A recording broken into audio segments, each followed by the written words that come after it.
దేవుడు నీకు ధనం ఇచ్చాడు, దేవుడు నీకు ఆరోగ్యం ఇచ్చాడు, దేవుడు నీకు ఆయుష్ ఇచ్చాడు, దేవుడు నీకు నిజంగా సంపదనిచ్చాడు, తప్పు కాదు. కానీ నీకున్న సంపద, నీకున్న ధనాన్ని, నీకున్న ఆయుష్, నీకున్న ఆరోగ్యాన్ని నీ చుట్టూ ఉన్న వారి కోసం ఏమైనా ఉపయోగించగలుగుతున్నావా? సహాయం చేయగలుగుతున్నావా?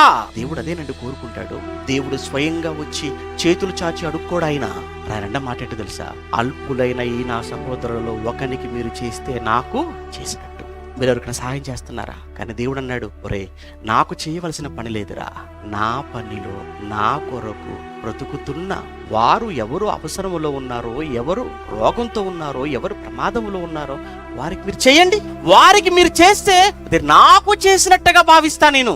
అందరూ మనకే ఇవ్వాలి, మనకే చెయ్యాలి అనుకుంటాము తప్ప, మనం ఎవరికైనా చేద్దాం, మనకున్న దానిలో మనం సహాయం చేద్దాం అన్న మనసు నీకు ఇప్పుడు రావాలి. ఆ ధనవంతుడు వాడు బాగా సుఖపడ్డాడు తప్ప ఎదుటి వారి సంతోషం కోసం ఏమైనా ఆలోచించాడా? ఏమీ ఆలోచించలేదు.